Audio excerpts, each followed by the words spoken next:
नमस्कार शेतकरी मित्रांनो, सगळ्यांसाठी एक खरंच खूप मोठी आणि आनंदाची बातमी घेऊन आलोय. हो, अगदी बरोबर. खतांच्या किमती त्या आता पूर्णपणे नियंत्रणात राहणार आहेत. केंद्र सरकारने एक मोठा निर्णय घेतलाय की वाढत्या किमतींचा कोणताही भार शेतकऱ्यांवर पडू दिला जाणार नाही. चला तर मग जरा सविस्तरपणे बघूया की हे सगळं काय आहे. ही जी खुशखबर आहे ती थेट सरकारच्या एका नवीन धोरणामुळे आली आहे. हे धोरण खास आपल्या शेतकरी बांधवांच्या संरक्षणासाठीच तयार केलं गेलं आहे. आता साहजिकच प्रश्न पडतो की सरकार हे करणार तरी कसं? म्हणजे या वाढत्या किमती नियंत्रणात ठेवणार कशा?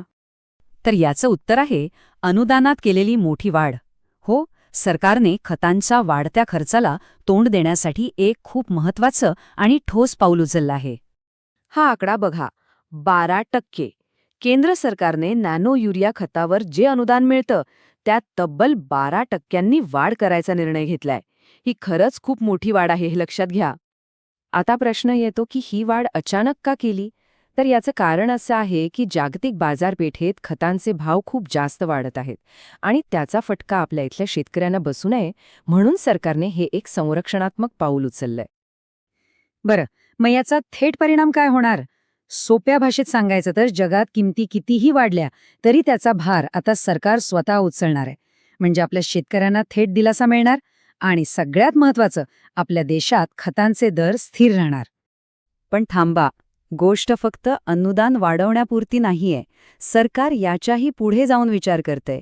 शेतीच्या भविष्यासाठी एक नवीन दिशा देण्याचा प्रयत्न सुरू आहे. म्हणजे कसं? तर बघा, एका बाजूला दरांवर नियंत्रण ठेवते आणि दुसऱ्या बाजूला सरकार सेंद्रिय आणि नैसर्गिक शेतीलाही खूप प्रोत्साहन देत आहे.